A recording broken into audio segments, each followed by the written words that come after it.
Mamero ny fiarabana zay efa natolotra tao anatin'ny fampalalam-baovao teo tompoko lasy sy tompoko vavy arak'izao hitantsika izao moa zany dia miverina indray ny fandarana dinika eto amin'ny fahitalavitra MBS rehefa somary niato kely izany noho ny antony maro samihafa sy ny fandaminana teto anivony ainao manjerintsika miverina tanteraka tao anatin'ny fandarantsika amin'izao fotoana izao vahintsika voalohany ary isantatra ny famerenana zany fandarana zany fanira zava-manantany mpanao gazety mpamakafaka raharam-pirenena mpamakafaka politika ihany koa miaraba faniry. Miaraba Germaine Menjanary dia miaraba ihany koa asika mpanaraka ny fandarana dinika izay niverina amin'izao fotoana izao moa zany ao anatin'ny zava-misy ny raharam-pirenena ny fandaminana ara-teknika sy ny fandaminana ihany koa moa zany amin'ireo fandarana samihafa dia manohy azy indray zany tsika amin'izao fotoana izao dia isaorako manokana Germaine Menjanary ny safidiny tenako anatin'ity fandarana ity dia isika ihany koa satria raha ny fahafantarako dia misy ny famerenana ihany koa ny fandarana amin'ny onjam-peo MBS dia miaraba antsika mpieny ny onjam-peo zany amin'izao fotoana izao. Iny ary fanira zava-manantany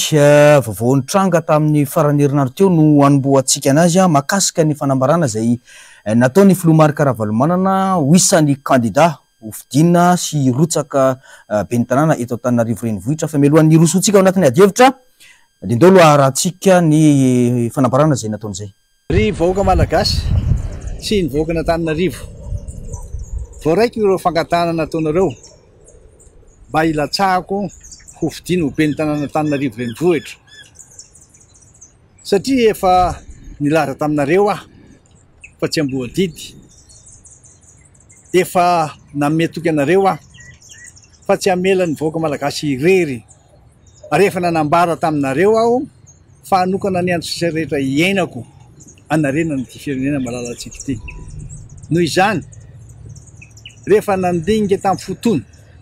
rehefa avy niresaka sy nahazo ny tsodrano avy amin'ny fianakaviana indrindra inena rehefa avy nifanakalo-hevitra tamin'ireo namana sy tapaka mpanao politika sy ireo fikambanana maro samihafa rehefa avy niresaka tamin'ireo rafitra mikarakara ny fifidianana ary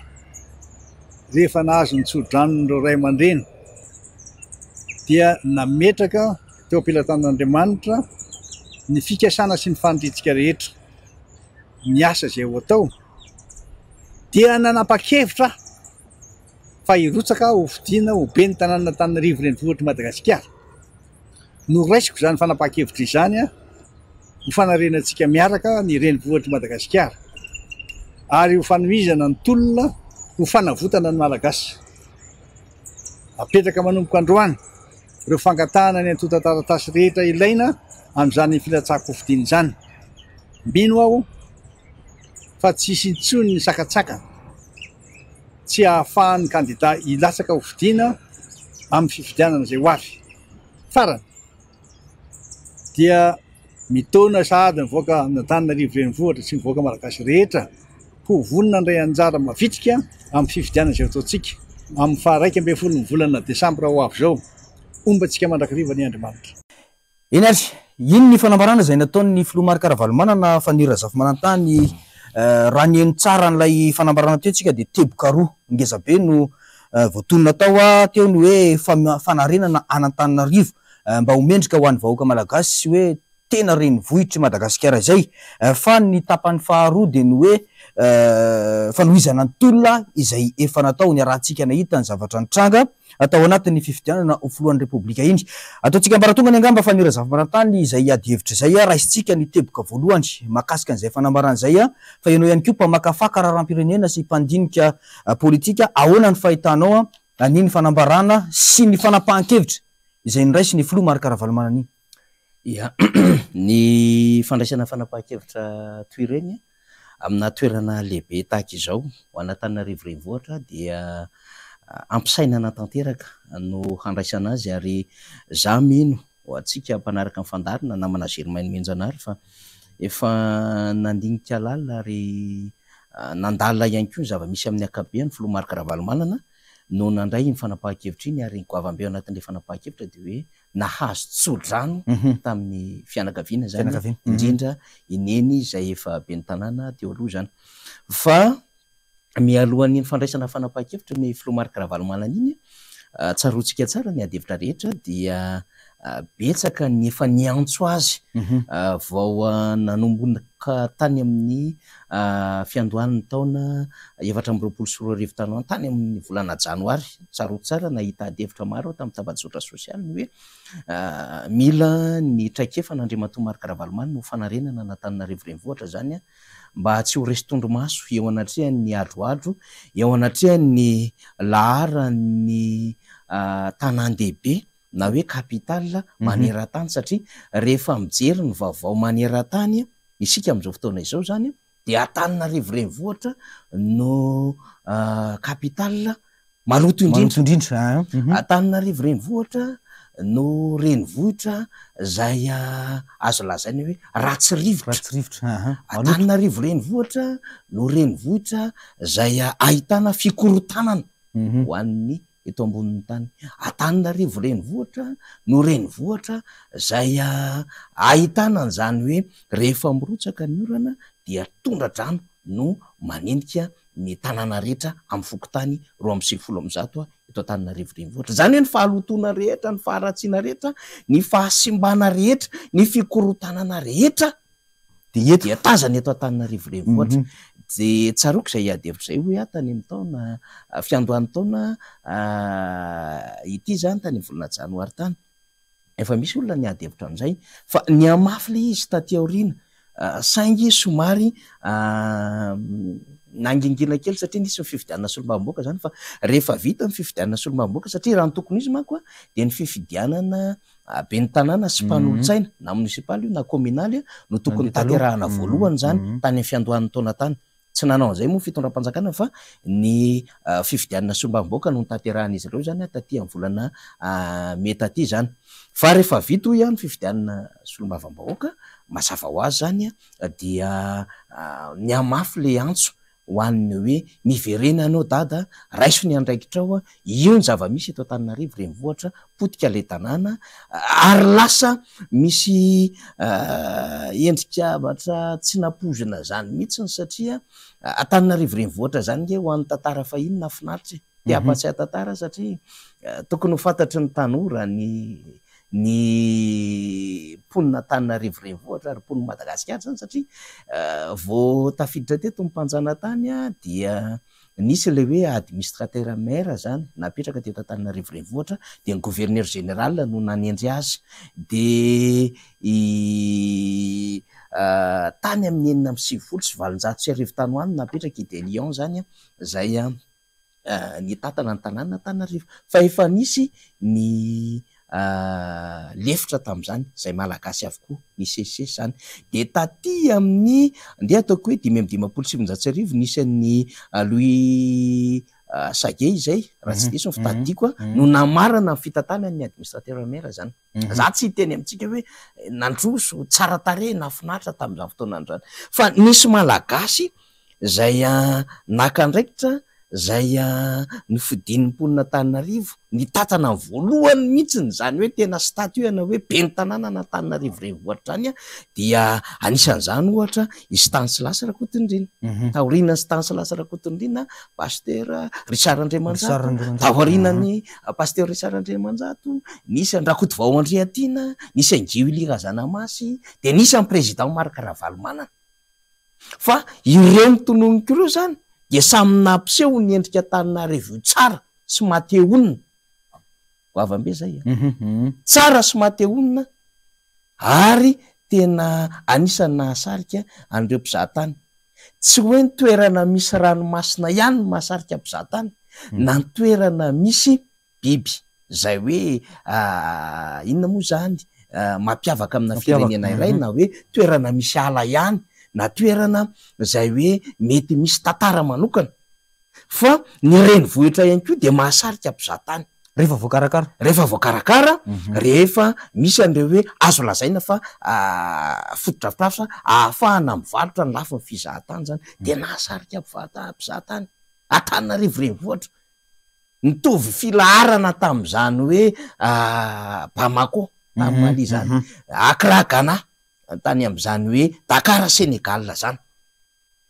Kigali Kigali. Fa nefa zany moa zany zao de aty arianantsika daholo zany amin'ny fahalotona sy ny faharatsiana zany amina revohim-paritany zany. Tafapetraka zany ny Antananarivo renivohitra teo amin'ny marika Ravalomanana namarana an'izay satria tsaron'ny rehetra tsara satria entitra tamin'ny fitantanana ny filoha marika Ravalomanana tamin'ny taona 1970 satria teo izy nanomboka be ny tanàna ka hatramin'ny taona 2022 zany. Na de foy ary le fotoana de nahafahana Andriamatoa marika Ravalomanana nametraka tsara an'ilay hoe Antananarivo mateonina. Antananarivo zay tokony ho mampiseho sary eo amin'ny sehatra raisam-pirenena sy ny sehatra nasionaly ny aminy hoe io marina ny renivohitra Madagasikara. Za tsy miteny hoe mety mbola vitsy ve ny mponina Antananarivo tamin'izany satria ny isan'ny mpanolontsaina ny tanàna Germaine Menjanary 520 isa. Ny mponina mety mbola hoe tsy mitovy amin'ny mponina zao hitantsika amin'izao fotoana zao. Fa zao ainy le mpitatana tamin'izany fotoana andro zany zany nametraka ny amin'ny hoe tsy maintsy hitombo ary zay manko le mahay mpitatana hoe inona moa zany tiako tenenina amin'izay hoe tena hoe efa mahay mitsinjolavitra mpitatana efa teraka ao anatiny lay faiza mitatana an'Andriamatoa marika Ravalomanana sy fananany an'le vision sy leadership hoe tsy maintsy hitatra ny tanàna, tsy maintsy hitombo ny mponina ary tsy maintsy mila fotodrafitrasa ny fanaraka am'izay de tsaroantsika tsara tsaroko ny nanamboarany filoha marika Ravalomanana ny lalana tapenaka ny manodidina rehetrarehetra ary ny projet lalan-kely tamin'izany fotoana antrany tsy mora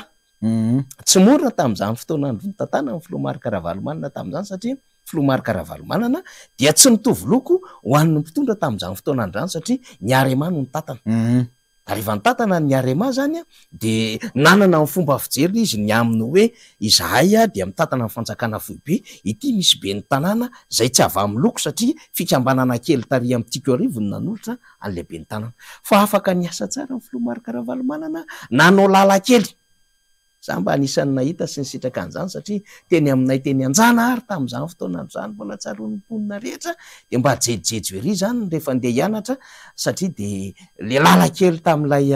eto Antanandehibe misy lalana ratsy tamin'izany dia voariny tamin'ilay fiara-miasa tamin'ny commune urbaine Antananarivo renivohitra tamin'ny andro nitondran'ny filoha marika Ravalomanana ny fanamboarana lalambe satria ny lalana manko zany de misy no anjara ny fanjakana amin'ny lalana zay mampifandray isaky ny faritany na isaky ny commune zany dia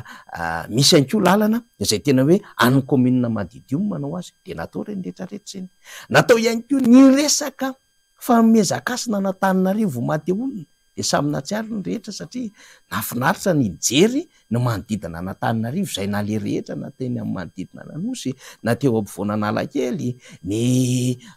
teny amin'ny manodidina ny zaridaina ny teny amin'ireo toerana zay nisy an'ireo karazana tsena lehibe rehetrarehetra zany dia hitantsika tsara moa satria entitra amin'izany filoha marika Ravalomanana ary ianao tamin'izany fotoana androany rehefa hiasa dia mba mahita tanàna madio ianao tamin'izany fotoana androany ary na resaka aza hoe orana zay mety hoe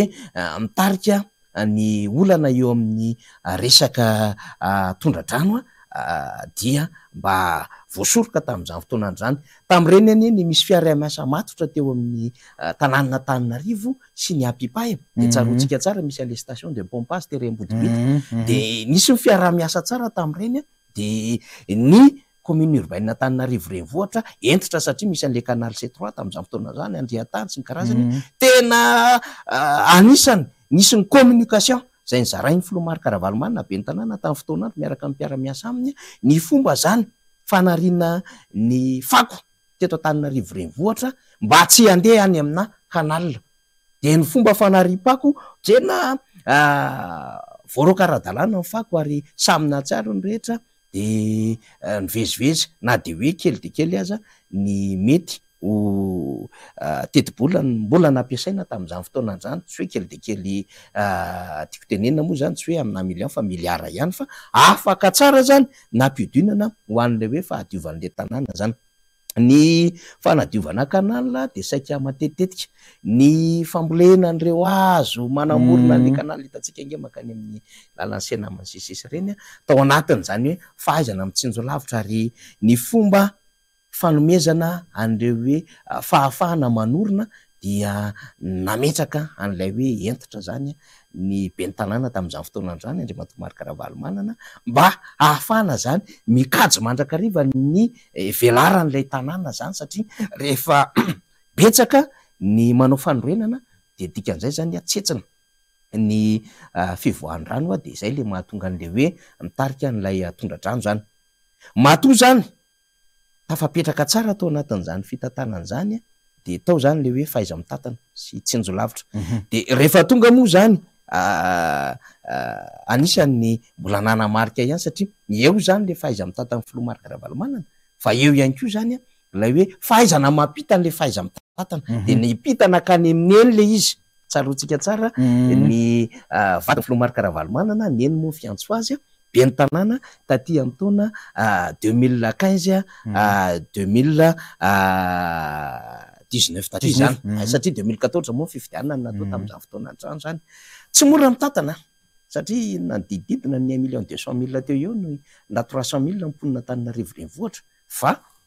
napetraky ny ben'ny tanàna ny Ravalomanana tsara ny faiza mitantana de mbola miverina le sary tamin'ny 7,790 Germaine Menjanahary satria fanjakana hafa no nitondra fa ben'ny tanàna zay tsy mitovy loko amin'ny fanjakana indray no nitatana ny tanàna tanàna ain'ilay mpitatana tamin'izany fotoana zany no niezaka zany nanodina an'ilay tanàna Antananarivo mba ahafahany mpiasa miasa ara-dalàna mba ahafahan'ny vahoaka mahazo an'le tamberina andraikitra amin'ny alalan'le asa zay ataon'ilay mpitatana ny tanàna Antananarivo de tena goavana be zao nahay nampidi-bola ny mpitatana ny commune urbaine Antananarivo tamin'ny andron'ny Ravalomanana ary nisy manam-pahaizana mihitsy ary momba ny fitantanana tonga teto nahatsony ny ben'ny tanàna tamin'izany fotoana zany James Robinson raha tsy diso ako tonga teto Antananarivo de niona tamin'ny mpanolosaina ny tanàna niona tamin'ireo mpitatana teo anivon'ny commune urbaine isaky ny boriboritany niona tamin'ireo tale isaky ny fitantanana teo anivon'ny commune de napita ny traikefa sy ny endriky ny fiofanana ahafahana zany mitatana tsara hoe aiza daholo no misy an'ireo loharanom-bola eto anivon'ny commune ahoana ny fomba fahafahana mampiditra an'izy ireo ary ahoana ny fomba hanaovana ny fandaniana ho an'ny commune urbaine Antananarivo renivohitra de na tsy de nisy ary ny fanampiana tamin'izany fotoana zany dia afaka nantokarama mampiasa ara-dalàna ny teo anivon'ny commune urbaine ary tsy nisy fitokonana karama mihitsy tamin'izany ary nisy koa ny fanomezana prime ho an'ny mpiasa ary mandray zay mba tokony endriky ny fety sy fifaliana any anivon'ny tokantrano ny mpiasa rehefa taty amin'ny 20 jona sy ny famaranana antaona satria dia niditra nety ny fitantanana nanana ambombava ny commune tamin'izany fotoana trano mandeha tsara ny projet tany amin'ny alalan-kely samy hafa Ambohitsiry tetezana vony reny moa nahafahana nyzara zany reny ny zavabita ny ben'ny tanàna zany ny fivorian'ny AVCOI natao teto Antananarivo renivohitra ny taona 1940 io moa zany le fikambanana ny ville sy le collectivité zany atao anatin'ny Océanie Indienne tsy mora mandray an'izany fa no raisiny zany de ny ben'ny tanàna neny Lalao Ravalomanana zany no mipresidé ny fivoriana rehetra sy ny fandaminana rehetra ary de tena tsy raisy tondromaso Antananarivo renivohitra satria afaka nandray ny fivoriana iraisam-pirenena ny AVCOI ny ndeha ataoko hoe niezaka na tamin'ny fanadiovana amin'ny alalan'ny fandrofana ny fako ny resaka projet moa zany tsy tany saiko tsony resaka lalankely ny any Ambodiady ny tany Amboditsiry natao arak'izay mba tratra zany rehetrarehetra zany ny resaka mandeha moa am'izao fotoana zao taoriana ny fanambarany filoha Marc Ravalomanana Germaine Menjanahary de hoe tamin'ny fotoan'andro anie de fivarotana tany sisy de hoy za hoe indraindray mila mahay zavatra kely ihany ny olona miresaka amin'izany satria matetika sy amin'ny akapobeany fomba fitantanana eo anivon'ny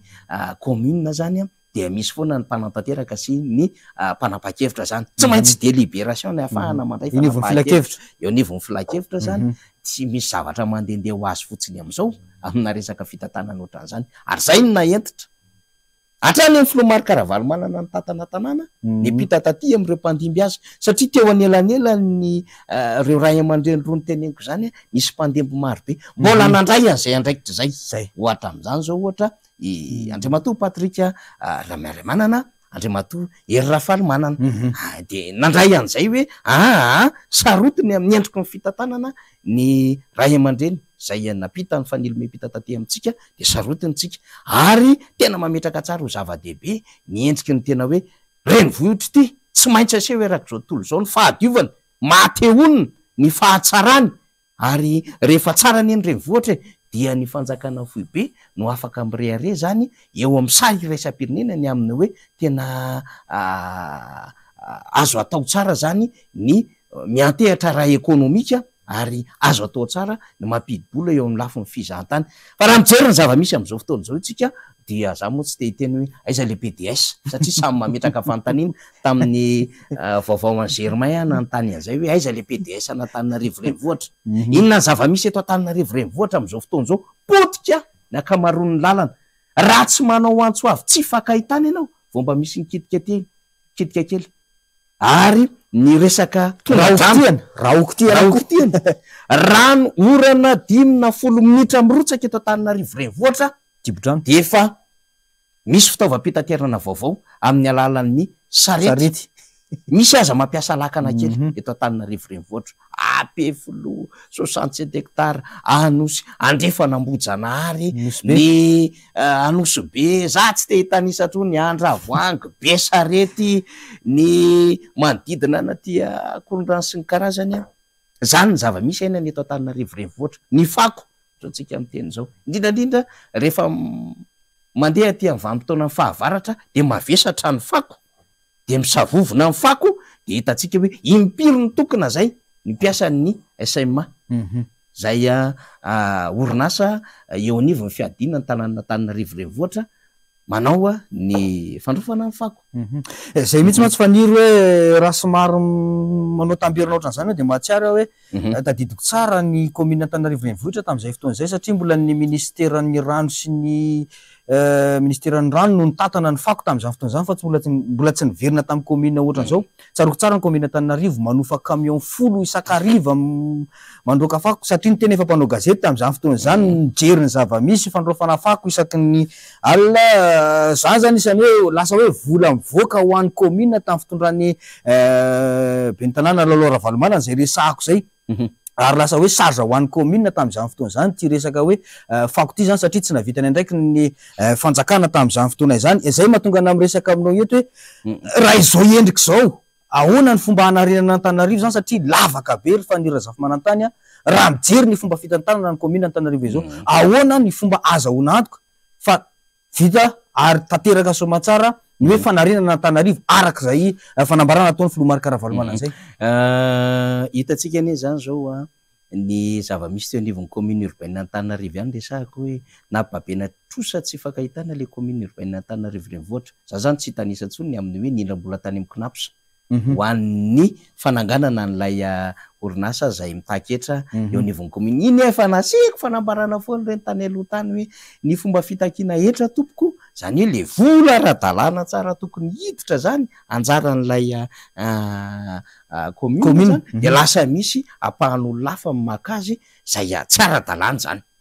zany anisan'ny mahapotika n'ilay commune urbaine Antananarivo renivohitra sy le hoe fananganana orinasa de iza daholo manana petrabolo anatin'le orinasa fitatana ao anatin'le commune Antananarivo renivohitra teo aloha zany ny fomba fandaniam-bola amin'ny zavatra zay heverina fa tsy de tena tokony hoe lahara-pahamena zaridaina ve ny andaninao miliara de miliara nefa ny fanjakana teo aloha de nametraka azy hoe tende ataontsika kianjan'ny demokrasia ohatra kianjan'ny demokrasia zany ange raha ohatra ka izay ny safidiana tsy problème zany fa azo asianao lapiazo zany de asianao karazana fipetrahana samihafa de mety asiana sonorisation eo de mety hisy hevitra kely de manao fangatana zay mba teo hevitra sisy ohatran'izany nge ny heverina hoe kianjan'le demokrasia fa zao ny fatahoran'le fitondrana mohatra miresaka kely an'izay de natao resaka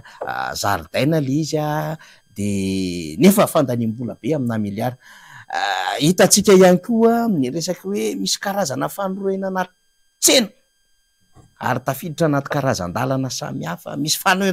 fanorenana tsena endura ihany koa amina toerana samihafa zay neverina zany fa tokony ho kajiana ihany ohatra hoe misy planady any ny fanomezana karazana fahazon-dalana marobe satria matoa mandeha tsika makany am'ireny maray masay reny zay misy zaona manokana ho fanarin-drano misy manao fanorenana dia misy mame fahazon-dalana zany ato anatin'ny tanàna Antananarivo zany ary marobe ny adevitra momba zay lasa resaka fahampitehana amin'ny alalan'ny tondra-drano mitombo mimponina tsy voatsinjo lavitra zay le mahasamihafa ny filomarika Ravalomanana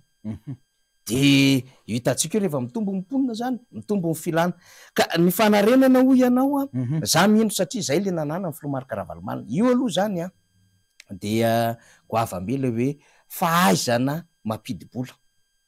fa na de mahay mampidi-bola azy ianao ka tsy mahay mitatana an'le vola koa mitsinjara an'le vola miditra sy mivola mivoaka dia tsisy dika zay fa zao ihany koa fahaizana miara-miasa am'le mpiasa anivon'ny commune urbaine Antananarivo renivohitra satria ny mpiasa manarivony anivon'ny commune urbaine Antananarivo renivohitra zay tena ty an'ty tanàna ty ihany koa manao ny entsy ho zavatra amin'ny fikarakarana an'le tanàna no goavambe ihany koa akoatry ny hoe ny filomarika Ravalomanana rehefa tonga amina zavatra anankiray de mametraka mazava tsara hoe reto ny any tetikasa ary iny mampiavaka azy ny aminy hoe tsy maintsy mivadika vokatra ny tetikasa zay le azo-tsapahitana tsara resultat mandrakariva napetraky ny filomarika Ravalomanana ny aminy hoe tena azo iainana mihitsiny ny tsapaitanana moa ny tsapaitanana fa azo iainana mihitsy ny aminy hoe raha mandeha eto amin'ny point A marika eto amin'ny point B de tena tonga tsara mihitsiny ary tonga tsy misy raorao de mino aho zany fa androany moa mbola tsy afaka iny resaka an'izany satria mbola tsy amin'ny anjarako zany ary tsy mbola fantatra ihany koa satria ny filomarika Ravalomanana de mbola nilaza fotsiny ihany ny aminy hoe nahazo tso-drano ny ainga avy eo anivon'ny fianakaviana aloha efa zava-dehibe zay mino aho fa mbola isy ny fanamparana lehibe fanamafisana an'izany antso ny fanapahan-kevitra ny filomarika Ravalomanana zany fa taorianan'iny anie zay koa ny zavatra tsara mariana na ny filohan'ny mpanohatra anivon'ny antenimieram-pirenena ihany koa zany talohan'iny marimarina kokoa de efa nangataka ny filomarika Ravalomanana ireo mpanao politika marobe na eto na any ampitan-dranomasina de efa nangataka ihany koa hoe tsara raha ny filomarika Ravalomanana satria potika loatra le Antananarivo de mila fitsinjovana manokana lay renivohim-paritany zany ary taorianan'ny fanambarana filomarika Ravalomanana za zao nahita diaspora any ampitan-dranomasina tena nampiseho mihitsy ny tena fifaliana io raha namana io ohatra mivezivezy any amin'ny firenena maromaro any Eropa any de nilaza ny fifaliany amin'ny hoe tena faly de faly tokoa zay ety ampitan-dranomasina satria efa saikakivy ny amin'ny hoe potika lay Madagasikara satria ny mazo Madagasikara de Antananarivo renivohitra de mitsapany olona le hoe ny leadership ny gestion ary lay principe anana ny filomarika Ravalomanana eo anatin'ny fitantanana lay izy entitra lay izy matotra ary lay izy mametraka ny amin'ny hoe vokatra amin'ny zavatra zay apetrany zany de marobe zany am'izao fotoana zao no mampiseho an'izay fisaorana zay sy mampiseho an'izay hoe tena hanana fanantenana indray zany ny vahoaka Antananarivo sy ny vahoaka malagasy fa nanambara ny filomarika Ravalomanana fa ho ben'ny tanàna fa misy zavatra mba tiako tondrana fanazavana ihany satria misy mahena an'izay manko zany de hoe filohan'ny repoblika ve ianao de ndeha hanao ben'ny tanàna saika dirako mihitsy zay fa nirazavamanantany satria zay mihitsy zany hoe ahoana ny fandraisa satria taorinan'ny fanamparana iny zany dehibe dehibe no mandeha ny resaka hoe ao ny resaka hoe valifaty politika tsy maintsy isy zay valifaty politika zay ianao ve efa président de la république de miverina manao maire inona fa fanazavana afaka hoentin'ny faniry malona zay rehetrarehetra zay ka zay ho ale izy ny olona no tadiavin'ny vanim-potoana ary ny toerana dia ny olona no tadiavin'ny andraikitra sy ny toerana amin'ny ankapobeny zany rehefa zay no zavatra mitranga dia mazava be zany nisy vokatra letin'ilay olona teo zany tsisy olona ampiseho fifaliana za mihitsy ny amin'ny hoe nanambara ny filomarika Ravalomanana fa irotsaka ho fidiana raha ratsy ny nataony raha ohatra ka tsy nety ny nataony zay fa mbola tadidian'ny olona foana 7 sy 7 nakate ary matokoa mbola natsony ny filoalefitry ny anteny meram-pirenena ho an'ny fanoera teo nivony anteny meram-pirenena moa zany resako hoe VPC ty président siteny hoe tena mborotsahano andriamatofofapotika le tanàna sy sisa misy antso maro be any ko mandeha be na am'ire fikambanana sy antoko politika maro dikan'izany rehetrarehetra zany de hoe misy zava-doza zany misy tranga tena tsy azo anoarana zany ka tsy maintsy ny Filomary Karavalomanana ihany ny vahaolana eo anatrehan'izany. Ny mety hoe sary maneligelina fotsiny ny resahan'ny endriky ny fanenjehana zany satria tsy manana zavatra hanenjehana ny Filomary Karavalomanana ankoatran'izay nge zareo hoe ianao ve avy tarihan'ny toeran'ny filohan'ny repoblika de andehanao be ny tanàna. Izy aloha tsy hoe be ny tanàna hoe tsy amina commune rural na salamzany fa Antananarivo renivohitra zany hoe ny sarin'ny kapitala ny sarin'ny Madagasikara zany no avotany Mary Karavalomanana am'izay fotoana izay miaraka amin'ny vahoaka ao aminy satria Antananarivo renivohitra tsy fotodrafitrasa lery ihany fa misy vahoaka ao misy sotoavinao misy kolotsainao misy arenao napetraky ny ray aman-dreny sy napetraky ny zanahary zay zany lay hoe ho avotana zay le ho amboarina zay le arenina zay le ho atsaraina amin'ny fotoana zay ahafahany maka an'liandraikitra raha to ka misy le fifidianana ary mahazo ny fitopisany voakana Antananarivo izy fa le adevitra hoy za de hoe tsy vaovaony izany tamin'ny Frantsy misy tranga ohatr' zany tamin'ny taona 1970 i Alain Poher tany Frantsy nanandraikitra lehibe izy tamin'ny fanaovandalana tamin'ny Frantsy fa rehefa nametra-pialana i De Gaulle dia i Alain Poher no nitatana ny firenena par intérim de avy eo efa mizohira foana statut na président na république chef d'état zany avy eo izy be ny tanàna ny ablancure saina zany de tateoriny efatra amin'ny 75 izay rehefa lasa ihany koa Pompidou filoha frantsay zany de Alain Poher ndray no nitatana ny firenena frantsay de rehefa nitatana ny firenena frantsay izy sy fifidianana sy ny sisa lany Giscard d'Estaing avy eo izy nirotsaka indray be ny tanàna ny Blanche-sur-Seine ndro be ny tanàna mihitsy izy be ny tanàna ary de lavalava le izy tiako tenenina am'izany de zao ny eto amintsika zany resahana ho mampime ho an'lay mpanohana n'le fitondram-panjakana satria izy tsy mahalala tantara manko reo olonareo satria raha ny hevitretr'ireo olonareo de hoe avy aloha ho potika etronyzao eo Antananarivo io goavambe ny endrim-pitondrana zay hoentin'ny Filomary Karavalomanana anatina fandraisana fanapahan-kevitra satria hitondra fanarenana hitondra fanavotana zay koa le hoe tsy voninahitra no mahamaika fa firenena de zay ny antony mahatonga amin'ny teny zany zay menjanahary ny amin'ny hoe efatrangy efa nisy io efatrangy efa nisy io fa tsika moa zany atao anatin'ny fandarantsika de miezaka ihany tsika mizara vavoatra an'izany mety tsy de tena hoe tsika moa tsy mandray an'izany teny hoe zany ve no obstacle na sakana tsy ahafahana mandray fanapahan-kevitra satria sady fanavotana nge ny fanarenana no fandraisana andraikitra nato satria mahazava be ny teny Filomary Karavalomanana ny andro kely tsy sahiainako ary tsy amboadidy fantako ary reko ny antso ny vahoaka malagasy reo fikambanana sy antoko politika maro zany dikan'izay maninona no miantefany aminy ny antso fanarenana sy fanavotana Antananarivo de reo ny teneniko rehetrarehetra io satria hitan'olona nataon'ny Filomary Karavalomanana 7 de takiny vanim-potoana am'izao de takiny ny vanim-potoana am'izao zany le hoe tsisy akoatra ny Filomary Karavalomanana io ny mpandimby ny tatanazy rehefa tonga filoham-pirenena Filomary Karavalomanana na vita tsara ny andraikiny na io ny be ny tanàna voafidy tamin'ny fotoanandro na io ny PDS napetraky ny be ny tanàna koa tamin'izany fotoanandro zany sy napetraky ny fitondram-panjakana na io taty amin'ny vanim-potoana zay nitatana ny Karavalomanana zany firenena de fantatry ny rehetrarehetra zany fa fiarahamonina tsy misy raharao ary nitondra ny endriky ny tena hoe sarina Antananarivo ho maty olona sy sarina Antananarivo ho tena hoe mba tsy ratsy laza manerana an'izao tontolo zao somary am'tiana koa kely azy angamba fa niry hoe rotona nitondrany tanàna Antananarivo ny Filomary Karavalomanana nomboka ny taona 7 ary niezaka vitany teo anivon'ny commune Antananarivo renivohitra no nanosika azy nanosika ny vahoaka Antananarivo ahatonga azy ho filohan'ny repoblika tamin'izany fotoana zany raha fehezina de hoe sady vao be ara-tsaina ny vahoaka satria ianao tena nazava hoe na ny fanariana fako aza de vao be ny olona hoe tsy ho any anatin'ny tatatra fa misy toerana manokana ny fanadiovana ny tanàna ny fanamboaran-dalana be de be zany zay rehetrarehetra zay hoe misy soa hoentina ao anatin'ilay izy a ary izay no andrandraina zany amin'ity hoe fanapahan-kevitra zay noraisy ny filoha Marc Ravalomanana ity raha tsy misy ambaratsony faniry mahakasika an'iny tiako iverenana resaka hoe fanizana ny tolona ahoana inona no azo azavaina manoloana an'izay satria isan'ny teboka no resahan'ny filoha Marc Ravalomanana koa zay hoe io fanohizana ny tolona inona ny tolona zay ho atao satria averiko ihany hoe ny zavatra resahany olona am'izao de hoe anao valifaty politika ny filoha Marc Ravalomanana zay ary zay ihany no isan'ny hoe mahatonga azy hirotsaka ho vidiana ho marina zany ka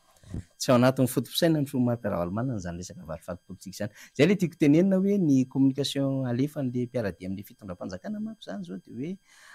ahoana no ahafahantsika zany diaboliser zay nge ny resaka dénigration diabolisation io no nentina zany nanjonona ny sain'ny vahoaka nanonganana ny filoha Marc Ravalomanana fa tsy naomby tsony zany tateoriana satria matombola voaresaka foana sa mino fa mba antany am'izay ianao any farapara-fandarana any matombola voaresaka foana ny anaran'ny filoha Marc Ravalomanana sy ny anaran'ny antokotiko Madagasikara dikan'izay zany tsy naomby ilay fanaratsiana sy le fanenjehana zay mahadika an'le izy amin'ny teny malagasy ary mahatonga mbola tadiavy ny vanim-potoana ny verenana Andriamatoa Marc Ravalomanana anatina fitantanana tanàna ngezabetra an'izao renivohitra dia misy an'ilay tsara napetrany ho an'ilay renivohitra Madagasikara de taratry ny satria le olona ne misy mipetraka eto Antananarivo renivohitra fa azadinotsika misy olona mivezivezy eto Germaine Menjanary amatapitra isan'andro mivezivezy eto Antananarivo renivohitra de io rehetrarehetra io samy mahita ohatra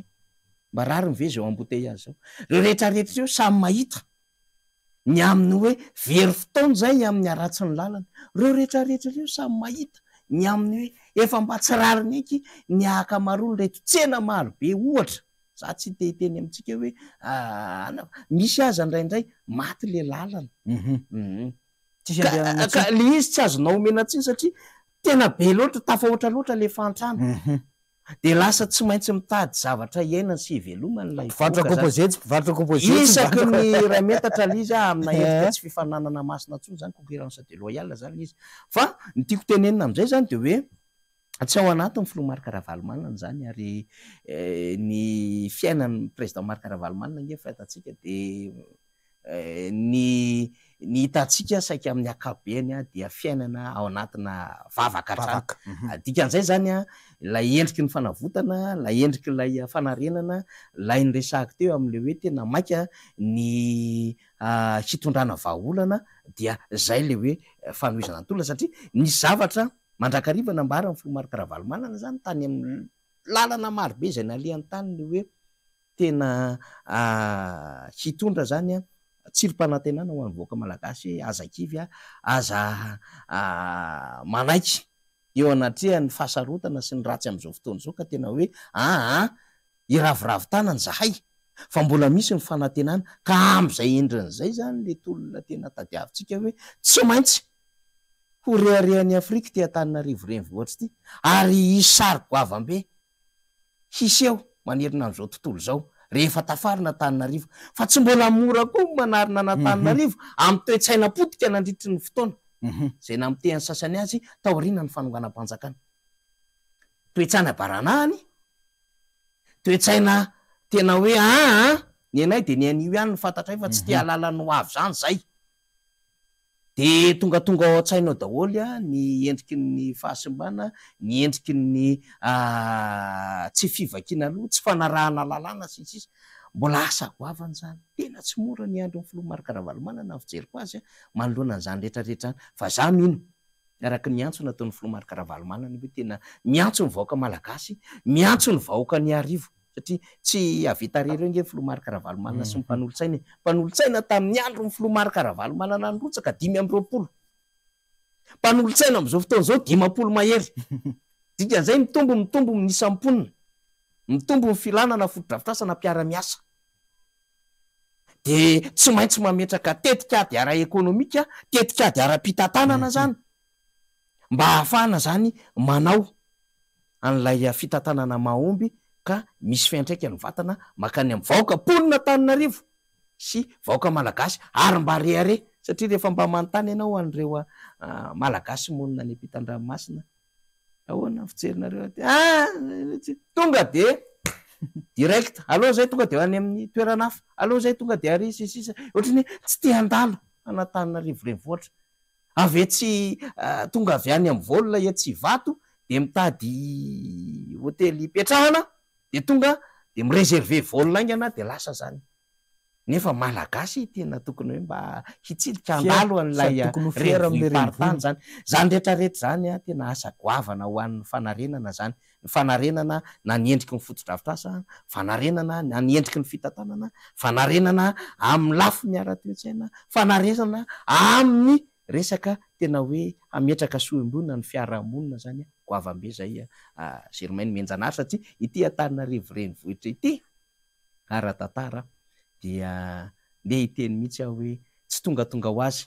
teto ny renivohim-paritany fa nisy ady goavana be ary nisy fijoroana goavana be nataon'ireo ray aman-dreny teto amin'ity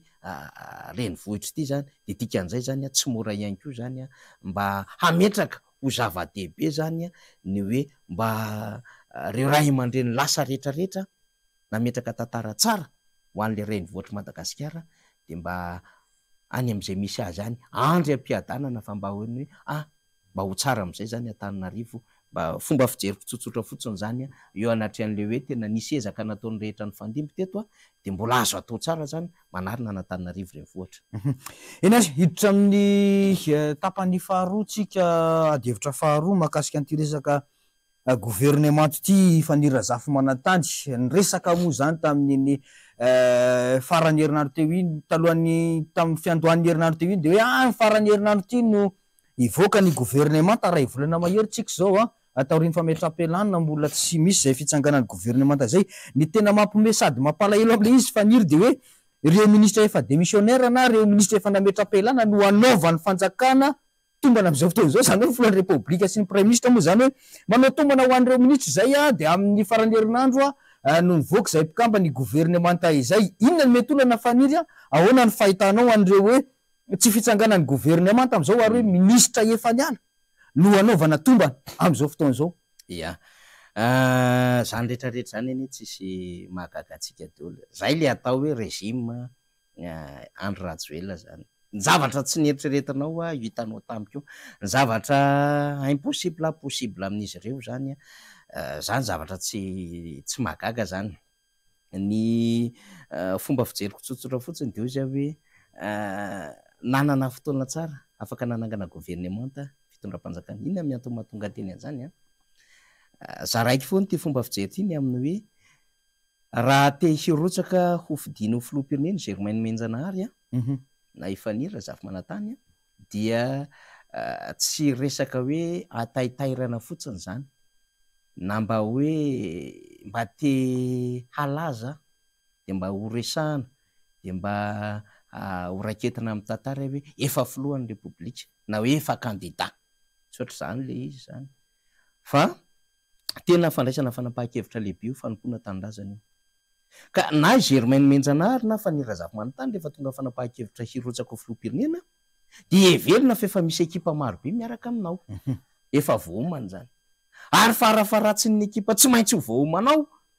de ny ara-dalana aminao amin'ny mpanatanteraka akoatry ny ekipanao amin'ny présidence amin'ny fiadinan'ny repoblika de ny ekipanao eo anivon'ny primature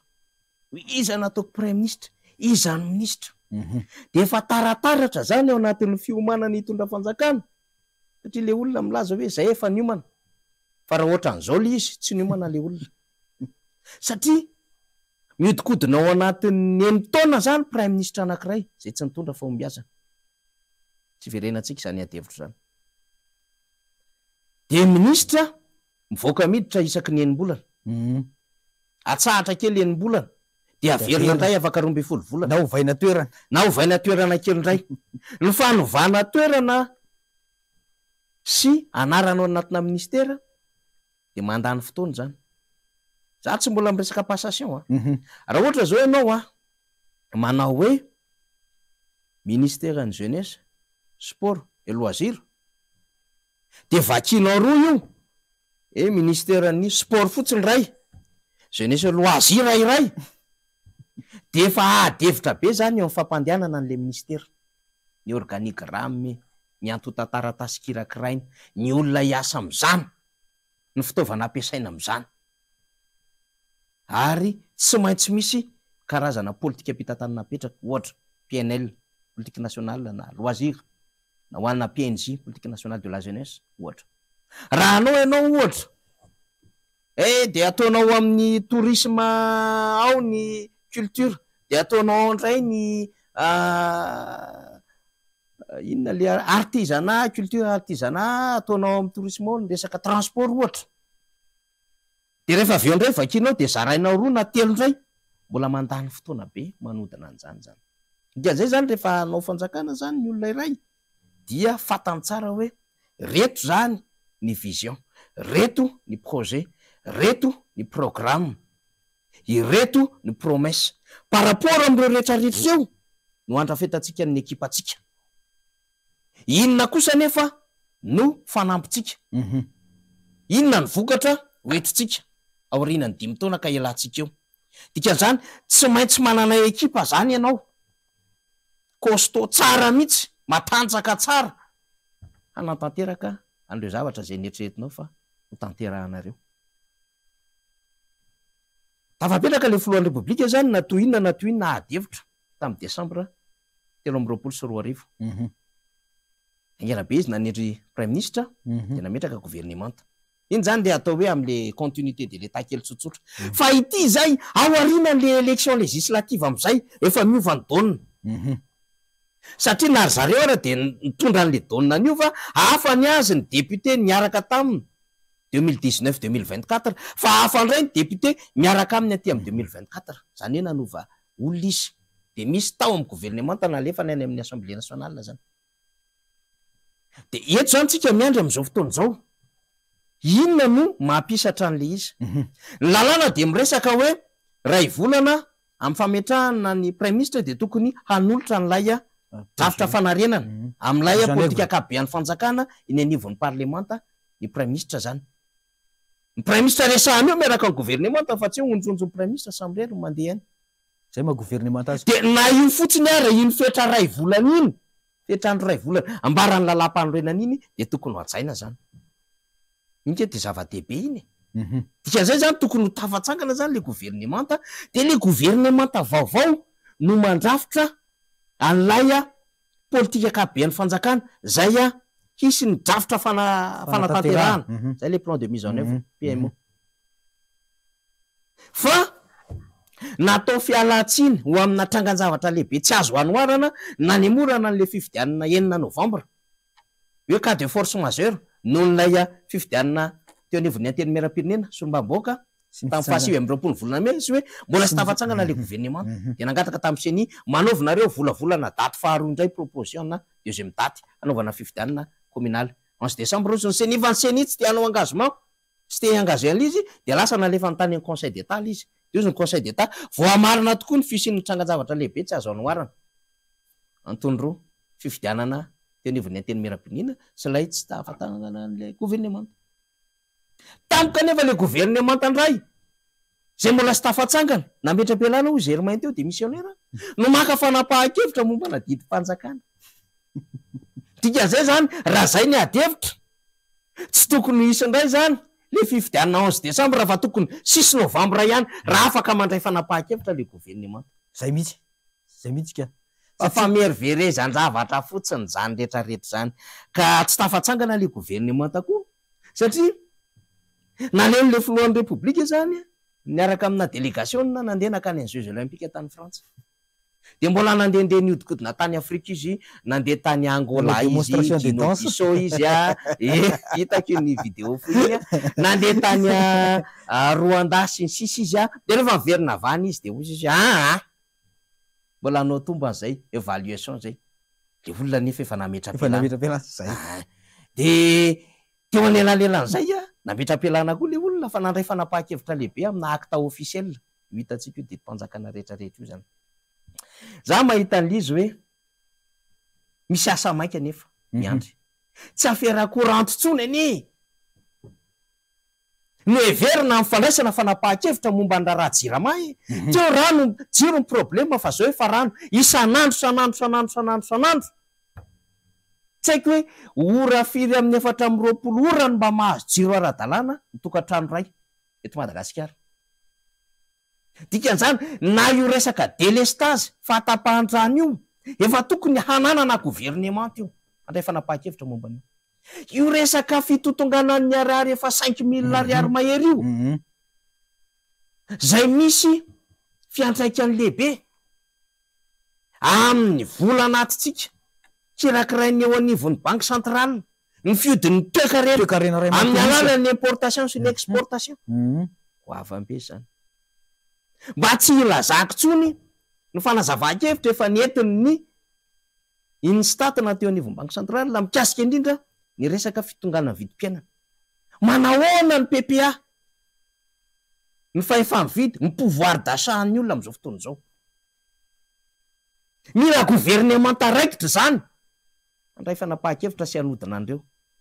satria tsy maintsy vahana fa potika.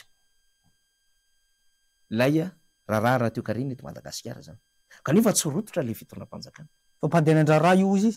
fa mpanandehana ka tsy mety zany tsy azo atao raikitra ny vonjimaika saingy nahazatra an'le fitondram-panjakana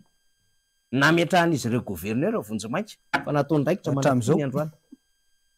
rehefa manendra intérim izy nivona ministère na sahala am'izany na tale général amina orinasa lehibe de iny eo iny maharitra be iny eo prime ministre nisy fotoana intérim atao amin'ny ministère ny Renakibonitany naharitra 4 volana izy tao. De za zany matahotra hoe tsy tsapan'le fitondram-panjakana ve mpanatanteraka na ny asa eny anivon'ny ministère nge ao anatin'izany hoe gouvernance intérimaire zany de misy fiantraikany daholo ny amin'ny fandraisana fanapahan-kevitra sy ny sonisy ny rehetrarehetra tokony atao fa tsy vita moro zany. So de mba intérim kosa ny raikitra ny azy faniry fa tsika ny tsy mahazo resaka. Mety zay angambany fa tehiteny fotsiny any amin'ny hoe tsy mbola mahatsiaro ve le fitondram-panjakana fa misy raha goavambe miandry azy ireo. Vokatra zany eo ary moa zareo mitantana tsy tafavoaka le baolina maika fa hoe tsy misy gouvernement ara-dalàna inona zavatra andeha eto. Raha dinihana nge zany le izy ny prime ministre sy ny mpiara-miasa aminy eo amin'ny lapan'ny primature ihany zany tena manodina an'le raharaha misy miasa any ministère fa tsy faiko hoe ny fanapahan-kevitra lehibe io moa sandrareo mandray décret fa fanapahan-kevitra lehibe goavina rehetrarehetra misy anton-javatra lehibe ny resaka fanendrena ny resaka sonia amin'ireo fikirakirana raharaha ara-bola samy hafa fandraisana fanapahan-kevitra amina entim-pitantanana samy hafa zany rehetrarehetra zany tsy moramora zany fa ndraindray lay mpanahy tsika moa ohatran'ny tia mampiseho sy makamaka tahaka ny any ivelany France zao rehefa nandeha ny fividianana amina député européenne zany tamin'ny Frantsa de niova ny daonina inona zavatra nitranga de rassemblement national zany no nandresy ho an'ny frantsay niaraka tamin'ny Bardella sy Marine Le Pen zany satria dina misy mahafa mihitsy nitondrandrareo an'ilay tolona zany le niainga tato an'le Front National de navadika ARN izy Rassemblement National zany de Bardella nahazony maro anisa zany tamin'le fifidianana de misiéger toerana maromaro amin'ny anjaran'ny Frantsa eo anivon'ny solombavambaoaka européenne zany. Taorinan'iny tonga de nandray fanapahan-kevitra Macron nandrava ny anteny mera-pirenena rehefa ndravaniny ny anteny mera-pirenena de tonga de nisy fifidianana melony fotoana anticipé de misy ny premier tour sy ny second tour tanterahana sarotsika tsara zay de rehefa natao iny fifidianana iny de premier tour dia ny équipe-ny Bardella sy Le Pen zany no nahazo solombavambaoka maro de nangovotra tamin'iny zany ny fitondram-panjakana niova ny daonina rehetrarehetra zany satria iny ny vokatra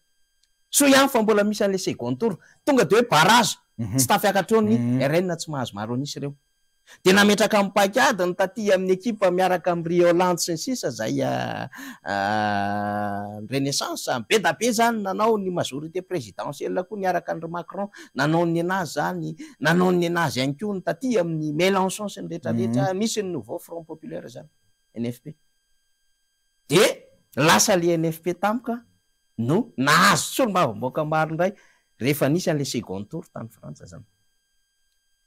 Manoloana an'iny satria tsy nahazo zany ny mpiaradia amin'ny fitondram-panjakana ya Macron, de nametra-pialana Gabriel Attal prime ministre, satria lojika de hoe tsika tsy nahazo maro anisa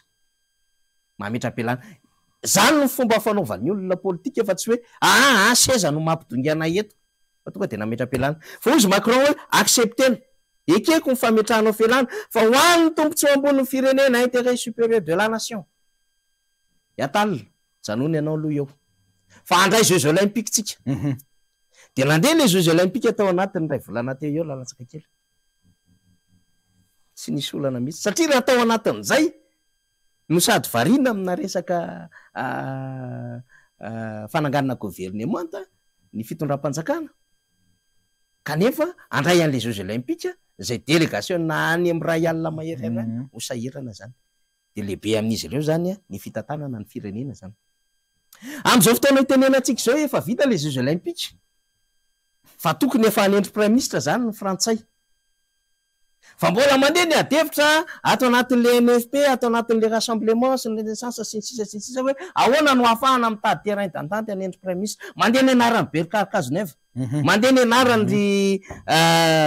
iza moa le mandeha any ambadimbadika ny ministre ny toe-karena teo aloha zay izy fa mety miverina eo ihany tadidiko. Misy anarana vehivavy samihafa. Gérard Darmanin angamba izay sa ministre ny intérieur angamba izay.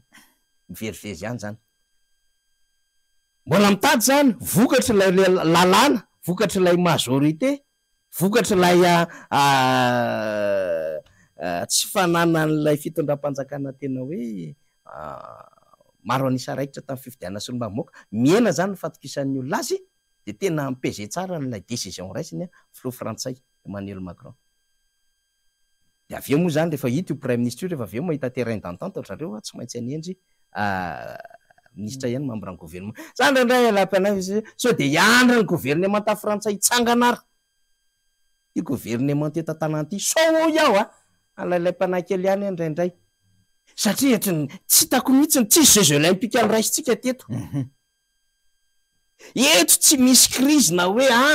midongo ny entité zao na midongo ny mouvance zao ohatry ny andro ny teteza mita tamin'ny prime ministre Mangalaza. Hoe clé de répartition tadiavin'ny mouvance zao ny ministère mine, ny ministère ny intérieur, ny ministère ny vola. Zay zany am'le hoe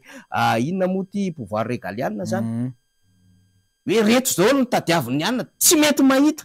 Maromaro tsy raisana ny prime ministre de rava ho azy izy tamin'izany fotoana. Tsy azo lazaina misy an'izany eto. Fa tsy mahatsangana tsotso ao fotsiny ny fitondram-panjakana. Noho ny antony inona tsy fantatro. De alam-panahy indraindray eritreritra hoe so de iandro ny fanjakana fanangana ny fanjakana Frantsay gouvernemanta niara le fitondram-panjakana, le gouvernemanta koa le fitondram-fanjakana eto amintsika koa mamofopofona fanjakana olona Frantsay zany amina adevitra 20 centimetatra. De zany rehetrarehetra zany mampametra-panontaniana daholo zany. Sa veniny atsika no lasa aloha fa tsy hitako mihitsy aloha zay antony tsy atafatsangana n'le gouvernemanta. Sinona moa ny tomba natao eo fantatro ny filohan'ny repoblika isan'andro isan'andro nge ny asa ministra apetrany eo hoe fatan'izany fatan'ny prime ministre zany fa zany moa zany dia ohatrin'ny fandrebirebena fotsiny fampandriana disa fotsiny mba hadevitra inina mba resahana fotsiny évaluation impiry misy évaluation foana zay inga mila évaluation de lestage eo Germain. Tsy mila évaluation ny volantsika 5 000 ariary raha ohatra ministre ny économie et finance ny tadiavinao évaluation. Ny coupe budgétaire mena lava io. Ny vola ampiasaina any amin'ny départementa ministérial rehetrarehetra. Matoa sahirantsika mampidi-bola. Ary fantatry zareo isan'andro isan'andro ange ny situation ny banque centrale par rapport ny banque primaire sy ny rehetrarehetra ihany koa. Ny resaka ara-patrimoine devise zany efa atsapan-javatra lehibe zany tsy mila évaluation na ministre zany. Ny ministre évaluenao tsy maintsy hiteny positif any aminy izy. fa ale voara rehefa jerevanao hoe ty amin'ny situation négatif le résultat. Fa ianao zany amin'ny mampitatana voalohany anao de ozy izy anao zao ny zavatra nandrasako tsy mety io.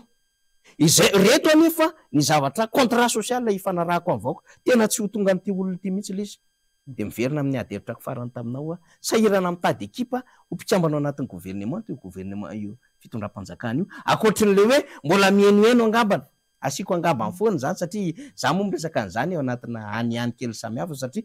sasamiandroko ingeny ny frantsay ny frantsay tena compliqué be mihitsy ny azy anendry olona ny NFP ozy isahirana ozy Mélenchon anay io primature io nareo tsy nahazo ny tena maro anisy ohatr' zao satria misy eo amin'ny 200 mahery eo le solo-mavam-bahoaka.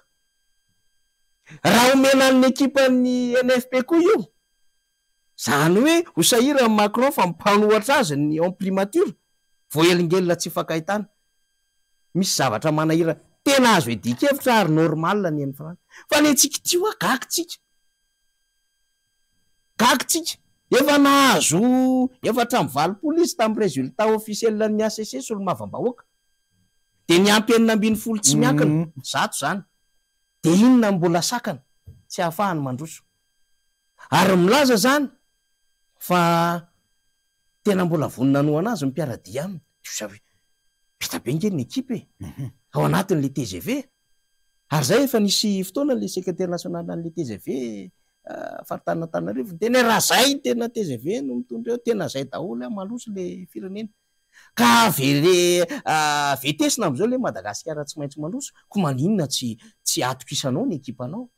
ka zay mihitsy masy resaka antoniko te fa niry hoe raha zao situation misy atsika zao ve mbola azo eritreretina zany hoe fanaovana évaluation zany raha zao ka zao hoe jiro tapaka lalana tapitra potika inona mbola ilaina ve le fanaovana évaluation ka ianao ihany nge efa miteny azy Germain ny jiro tapaka ny lalana potika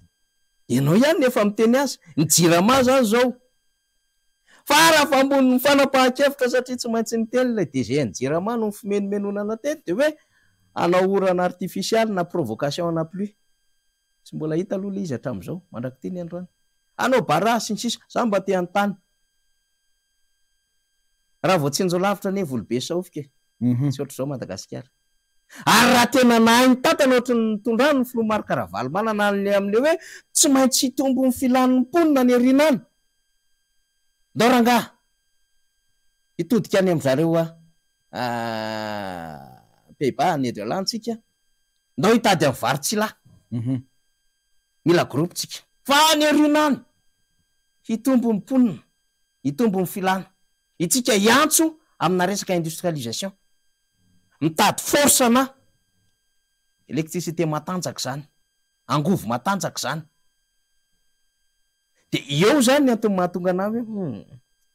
misy mamerimberina moa any amin'ny tambazotra sosialy any Germain de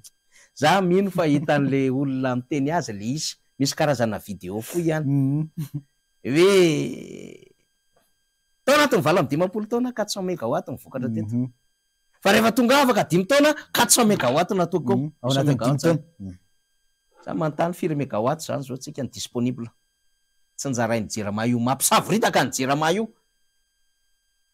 mampisavoritaka an'le israelianina io le promessin'le olona tsy vitana de mitotona ato amin'ny jirama daholo lay tsy fahataterahan'le olona an'lay zavatra anambarany zany de lasa misubira le jirama am'izao fotoana zao le olona le mitenina mpanantena lay mitatana mangingina sy mitsotsotra any ngambany zay hoa misy tompona ndraikitra ozy misy tompona ndraikitra de lasa zareo misy mpiamana tamin'ny gouvernement teo aloha mody mba miteniteny ny institution ere amin'ny chambre haute mba tsy rariny zao ahoany zao délestage zao nefa atao ihany fantatry zareo kary zareo ngena mpananteny nga moramora ho ahy io mora ny no miteny fa sarotra manatanteraka hoe 5 taona zay de 400 mégawatt tsy mora ny zany lavaka be efatra ny namboarina de matody ideratsiraka rehefa nanao anandekaleka naka manampaizana tam'izany nyrony feno tafiditry ny tribune be ary mora ny fitsinjarana atao anatin'le réseau ny interconnecté le ria na tanarivo zany le avy any makaty tsinjara tonga zany Moramanga Tsirabe sisa zany tokony izy zany de misy 3e groupe zany nampidirina de misy 4e groupe zany fa firy disponible sisa mégawatt mihodinao de za mo sady malahelo no sorena ndrendray hoe tsy fahampino rano de inona foana rehefa tonga ny ririnina be loatra ny rivotra tsampony rano rehefa tonga ny fahavaratra be loatra ny rano manetsina an'ilay tafiditra anatin'ilay basangezabe de miakatra ny fako dia mitarika fahasimban'ilay toerana maina ny andro tsampony rano maina indray ny andro sady tsampony indray ny orana tsy hitanao le izy ny papango mangony fotsiny ny fila misy vorona zay fila misy vorona zay misy andrin-jiro voadona menjera misy manapaka faniny ianao zao zany ambany de ambany le rano vokarina faran'izay tokony ho hainy manam-pahaizana ary za mino satria maromaro ihany manam-pahaizana zay nivoaka tamin'ny SPA vodivorona na deco mba miresaka amiko ihany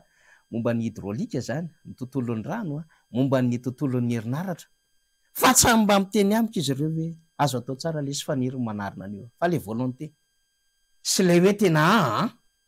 ny apotika am'le orinasam-bahoaka misy angamba ny eritreretiny sasany satria rehefa potika ange le orinasam-bahoaka zay mainomenjanary de iny mora ho an'ny sasany mividy azy no mividy azy no mitaty azy no maka azy fomba fiteny malagasy daholo zany za tsy miteny amina franc symbolique tsy franc symbolique kosa aloha fa zao lasa tsy an'le malagasy zay tokony ho reharehan'ny vahoaka lizy sy ny firenena lizy fa eny ampelantanany hafa mamerina ny indray rehefa avy eo sarotra be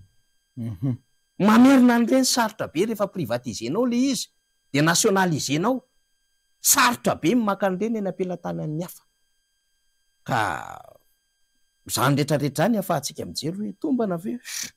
io izy moa tombana io zany de ho hitantsika eo eny ary fandrisy mandeha de mandeha be ny fotoanantsika amin'ny rahalahy eto dirako farany satria ohatrany manitikitika sy mataitra ny saiko ihany ty resaka 3e voie ty nalaza be tamin'iny farany herinandro iny ary miteraka adevitra be dehibe eny anivon'ny fiarahamonina sy any anaty mitambazotra serasera hoe ino ty 3e voie ty etsakilany moa zany vo izy lay resaka 3e voie hoe ampy zay ny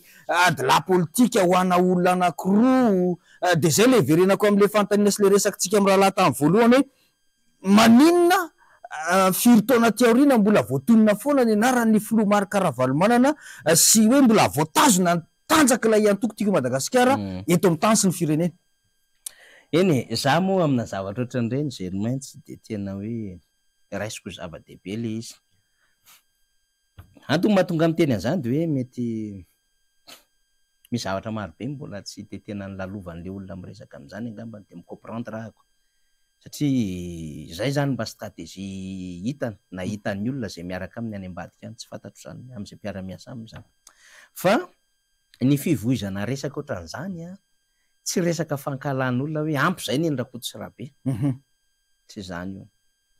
za te hiteny aminao ohatra ray fotsiny resaka raha resaka adin'olona roa no resahana Piasonam Andriamatoa Deratsiraka Piasonam président Zafy Albert nanomboka tany amin'ny gouvernemanta tany amin'ny andron'ny Ramanatsoany iny efa niaraka ministre hoe président Zafy nisy président Deratsiraka nisy foana ataony tsy vidivikevitra nisy kely moa taty aoriana karazana révélation zava-misy tamin'izany fotoana zany ny ainandreo raha aman-drenitsika ireo samy mahafinaritra daholo za raha teo kosa samy niara-ny aina tamin'izy mirahalahy ray aman-dreny be reny zany fomba fijery amin'ny fitantanana firenena zany tamin'izany fotoanandro zany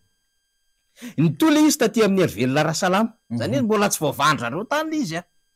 de nanohatra amin'ny président Ratsiraka président Zafy de nisy an'le gouvernement insurrectionnel nasangana de premier ministre tamin'izany président Zafy de avy eo rehefa misy an'le convention 31 octobre ny président Zafy no lasa président-ny ASAE autorité de l'État zay zany le tantara fa mbola tsy mivata amin'iny le izy fa mbola misy ny élection tamin'ny 92 izy ny président Ratsiraka hoe fifidianana manary lahy élu démocratique ako aeny ary de natao fifidianana resy ny président Ratsiraka de lasa izy nandeha sady nitsabo tena tany ivelany ala tsy manonona ny anarana no an'ny fianakaviana zany fa tsy mijanona teo le raharaha mbola nytoy ihany le izy nanohatra nametraka ny ekipany nanohatra ny fitondran'ny président tamin'izany Javelbert Andriamatoa de Ratsiraka de tonga ny empêchement taty amin'ny 95 96 17 nisy fifidianana filohan'ny république tavaverina retour en force au président de Ratsiraka tsy mbola nijanona teo ny olan'izy mirahalahy mbola nirotsaka hofidiany président Ratsiraka sy président Zafy 2002 de président Zafy indray avy eo no nitondra fandaminana ho azy mirahalahy fa tao anelanelan'le adin'izy ireo faran'izany vao nisy idéologie vaovao vao nisy nde ataoko hoe fandamina-pitondrana amina fomba fijery vaovao amina olom-baovao takiny ny vanim-potoana tamin'izany fotoana andro zany de tafavoaka teo anelanelan'izay ny filoha Marc Ravalomanana satria nitadiavy ny vanim-potoana rehefa hitan'ny olona fa namiratra Antananarivo nety ny fitantanana na Antananarivo renivohitra ka tsy tokony ho fihinana tsy tokony tazomin'ny Marc Ravalomanana reto Antananarivo renivohitra ny fahaiza-manaony fa tokony entiny amin'ny firenena ray manontolo dia natsolo ny olona marobe izy andray andraikitra hitantana Madagasikara de nahazo vaty be indrindra izy hitantsika ny crise ny 2002 moa taty aoriana niseho ny crise ny 2002 tany ho any zany vao nitsahatsahatra kely laya olana teo amin'ny zany hoe nanomboka taty ny gouvernemanta efa tany amin'ny 1970 tany ho any taty amin'ny taikiny 2002 taty nitsangana ny CRN de za moa anisany satria za mpanao gazety ny aradia amin'ny président Zafy Albert nandritra ny taona maro teto faritany de mba en connaissance de cause ako miresaka amin'ny président izy Ratsiraka avy any an-dafy tena fandray tsara izy mirahalahy amin'ny fandaminana ny raharaha azoko atsaina zany le izy hoe bon zay zany le raharaha zao efa nisy nanandrana ihany ko io hery fahatelo io za zany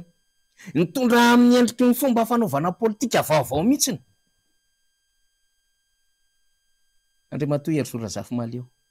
taifa lasa-kirazana izy tompoko tena nahafinaritra ny politika nataony Indramose iny Indrangah iny ary mba irariko mihitsy raha ohatra ka misy ireo taranany zany mbola afaka mandova azy ara-politika satria tena nametraka zavatra goavana inona nambarany président Hery Sorazafy Maleo tamin'ny fotoanandro éthique politique resaka redevabilité resaka inona moa izy ity zany hoe tena kolotsaina tsy lipa-efana zay le izy lala-kevitra vaovao zany no voizina fa na teo akaiky ny président de Ratsiraka ary président Hery Sorazafy Maleo tamin'izany fotoana andrano afaka naka fanapahan-kevitra ny aly izy tao anaty gouvernemanta zao rangano tena fomba fanaovana politika ary tena nakasitrahan'olo zay indisy moa nodimandry taty aoriany président Hery Sorazafy Maleo de ny atoko lidera fanily kosa aloha zany niezaka ny nametraka amin'izay hatrany hatrany zany tsy tafavoaka zany lala-kevitra io zany fironana io zany tsy azonao tonga de kasena zay tsy mila nyity zay na raha ny olona zay fironana zay ary teanao ana pratika politika amina endriny tsara makany amina lala-kevitra tsara zany fa tsy hafanapony aminy hoe ity de président Ratsiraka andray zany ity de tsy mety aminay ty zany hoe nisy bazy ny aingana mihitsy tao misy zavatra hevitra ho any ingaina aminatina lalana fahatelo zany hery fahatelo taorianany tetezamita nge ohatra n'zany nisy nanandrana any le izy nanandrana an'io nge ny Rado Rafalomanana izy moa tsy nitangorona tany amin'ny Rado Rafalomanana tany daholo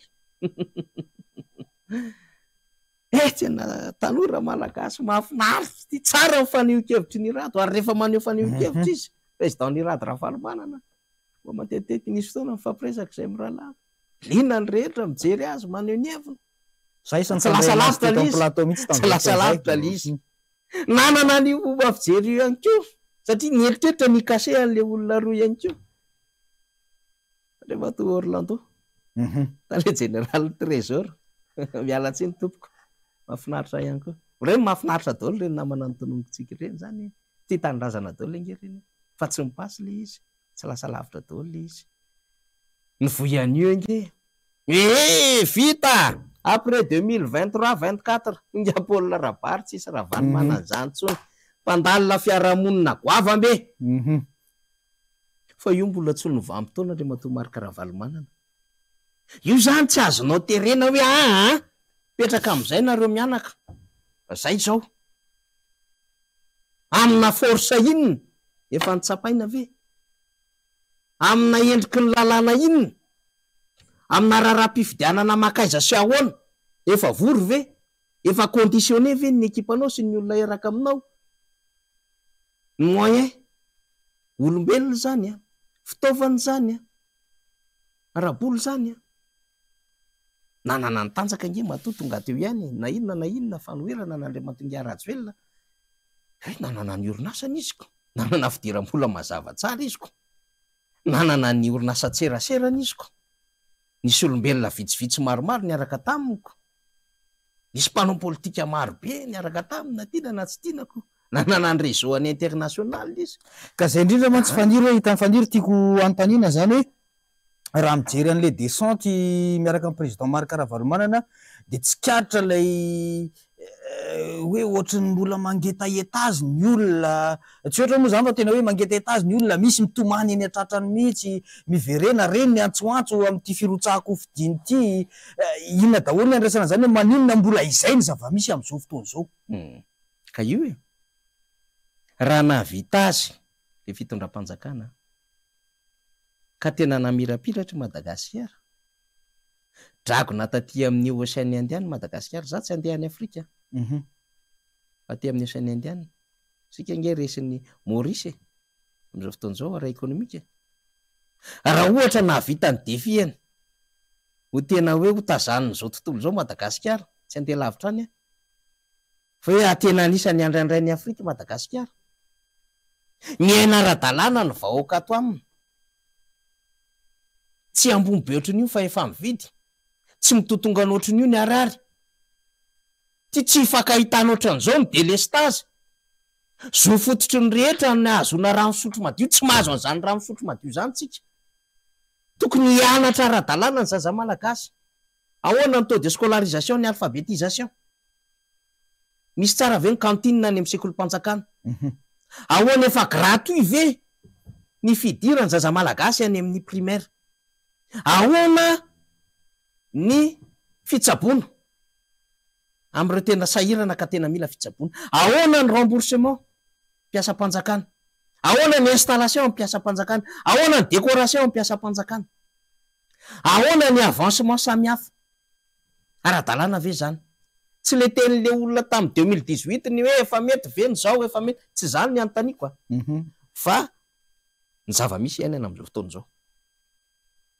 Ka raha ohatra ireo rehetrarehetra eo no milamina, tsy misy mitaraina, tonga miazakazaka eto mimpandrarà, mampiasa vola, tsy misy tapadoa, tsy misy manala voamason'olona, tsy misy mangalatra zaza varira, tsy misy mamono sy manolana zazakely voateraka na firy taona na firy volana na firy taona, tsy misy managadragadra sy ny sisa. Za miteny aminao, tsy tsaroan'ny olona ny filoha Marc Ravalomanana raha zany zavatra rehetrarehetra zany ny voava ary tsy nisy zany sika insécurité sy ny sisa zany. Fa Matoa zany 15 taona teoriana atson'olona mafy sy andrandrain'olona mafy ny fiverenan'Andriamantoa Marc Ravalomanana. Ka na mbola kely aza le hoe fitantanana ny tanàna an'Antananarivo fotsiny ihany de efa raisy ny malagasy ho zava-dehibe zany, satria mba farafaratsiny la endriky Madagasikara amin'ny sariny zao tontolo zao no miova, ny mba miova ary misy fahatsarana de atson'ny olona foana Andriamantoa Marc Ravalomanana. Zany hoe tsy navita amin'ny mission zany le fitondram-panjakana, lazaina fa l'homme fort tamin'ny transition nanao fanonganam-panjakana 2009. Matoa mbola tsaroan'ny olona foana ny filoha Marc Ravalomanana sy atson'ny olona samihafa manko zany. Zay le hoe takiany vanim-potoana, takiany vanim-potoana zany amin'izao fotoana izao. De zay le atongavaka any amin'le hoe hery fahatelo sy ny sisa nanahirana teto Antananarivo renivohitra zao nisy fifidianana natao teo Germaine Menjanary 5 taona teorina six arrondissement Rahetsy vato azy ny solomavim-boaka ty valo alina niazo ny mpiaradia amin'ny fitondrana moyen rehetrarehetra nefa nananan'izy ireo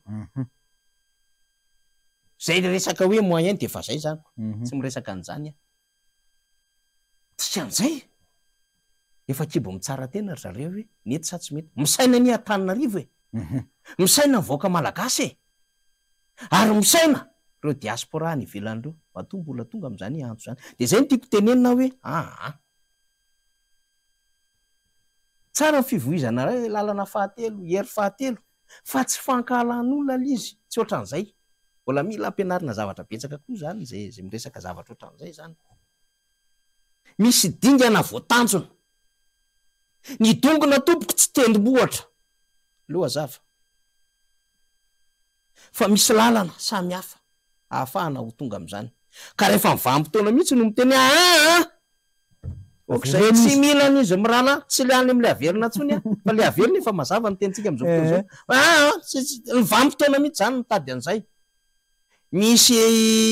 no inona dinamisme hafa misy emergence tsy fakahitana amina endriny hafa mihitsiny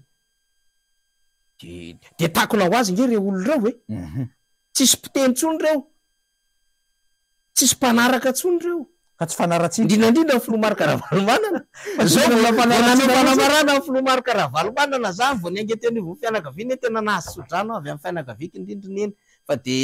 tsy amboadidy ako de araky nambarako aminareo fa zay kely sisa andro kely sisa ianako de anompoka ty fireneny ty tena mba hitondra ny anjara briky fanarenantsika ko avambesa olona tokony mba hanana ny fiainany manokana fa mbola tena hoe manompo tandrazana malahelo an'le voaka malagasy de zany zavatra rehetra zay no tiako tenenina hoe tsy azo tonga de fa fanamanta fotsiny io tsy ohatr' zany ny fomba fanaovana politika zany tsy ohatr' zany mbola mila zavatra maro be zany lalovana amin'ny fomba fanaovana politika fa tsy tonga de tena taidronomy mandroatra be na taitaibombona be tsy ohatran'izany fa oza hoe efa nisy nanandrana maro be teo de nitangorona ny olona tany rehefa ve ny olona moa zany velona tsy mamely ohatran'izao ndray niady ho atany aloha tany ohatran'izany nge any Tunisie taorianany Ben Ali izy créé troisième voie fa tsy mbola mora ho andry zareo le izy hevitra noho ny voizina ary tsara tare ny fivoahany Macron tompoko hevitra troisième voie miala am'le hoe neny frantsay mako zany ny amerikanina démocrate sy ny républicain atony socialiste sy ny inona moa zany gauche ny droite mazava be zany anazy fa ny vohevitra hafa mihitsy ny hevitra tato amreto ny tsongatsongainga Macron de lasa izy nanao lien en marche lasa zao de tafavoaka tao anatiny izy tsy nanaratsy olony Macron tsy ilay Sarkozy ohatr'izay Hollande i Sarkozy miady amry i DSK ohatran'izao DSK mitsotsotra amin'ny Maroc am'izao fa hevitra ny netiny DSK zany Dominique Strauss-Kahn zany le saika ho président de république fa nanaonao foana ny PSG ny zalatany de nalainy any Sinclair avadiny tany andafy tany izy moa zany de efa milamindamina zany fa hevitra ny azo ny voizina teny reseny lahatra ny olona fa tsy nataon'ny elo-lalana ny amin'ny ampy zay Sarko fa i Sarko de niaraka tamin'ny Cecilia de avy eo izy niaraka tamin'ny Ranina de miaraka amin'ny Carla Bruni na hoe mahasositra be Sarko fa taoriana Sarko de manao ohatran'izao ndray i Hollande miaraka amin'ny Valérie Tervelers izy de avy eo niaraka tamin'ny de zao ndray le sipakely Manukin ndray miaraka aminy tsy ohatr'izany le izy zany tsy melo lalana famorona na hery fahatelo na fahaefatra na fahafiry ny fankahalana olona fa fivozana foto-kevitra mazava ahafahanao zany manatratra tanjona satria inona moa ny tanjon'ny mpanao politika mazava ho azy dia ny ahafahana mitondra fampandrosoana amin'ity firenentsika ity zay zany le izy Germaine Menjanarka. Za mino fa ny zava-misy am'izao fotoana zao a mbola tadiavin'ny vanim-potoana Andriamatoa Marc Ravalomanana, de mino a fa ny vahoaka an'Antananarivo a dia hametraka ho zava-dehibe am'izay antso natao ny filoha Marc Ravalomanana zay, ary raha ny fahenoko am'izao fotoana zao ny fikambanana ny antoko politika maro be mihitsiny a no mampiseho fahafaliana sy efa mieritreritra no candidat za tena hifanampy zay indrindra mbola tsy te ho tononoko manko zay Germaine Menjanary fa efa goavambe zany adevitra resantsika amin'ny rahalaza. Eny ary Fanira Zavamanantany, tapitra ny fotoanantsika, tapitra ny fandaharantsika hatreo zany aloha ny ho an'ny androany. Tsara mampafantatra anao mpijery sy mpanaraka ny fandaharana fa dia miverina tanteraka zany sy ny fandaharana dinika amin'izao fotoana izao amin'ny herin'ny androany dia i Fanira Zavamanantany no andray ny toerako eto makasitraka azy indrindra amin'izay fandavan-tena izay, noho ny fandaminana maro samihafa moa zany eto anivon'ny Aino Amanjery mba hafana ihany koa manatsara hatrany ny fanomezana vaovao ho antsika rehetrarehetra no anton'izay rehetrarehetra zay, fa de isorana ihany koa ny teknisiana Fanira Zavamanantany nandray ny fandarantsika tamin'ity androany ity makasitraka anao.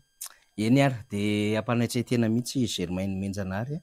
no handraisana ny fandarana amin'ny fotoana zay handraisana azy zany am'izay fandarana zay, de akasitrahako koa ny ezaka rehetra nentin'ny Germaine Menjanary sy ny ekipa rehetrarehetra fa tena fandaminantsika mihitsy le izy ary mieritreritra koa itsika zany fa ny fandarana tahaka izao zany de anampy mandrakariva zany ny fandraisana andraikitra zany amin'ny fiarahamonina zany de efa manasasa antsika ho an'ireo mpitarika antoko politika, vondrona politika, mpitarika fikambanana, olom-pirenena hifandray aminay sahady zany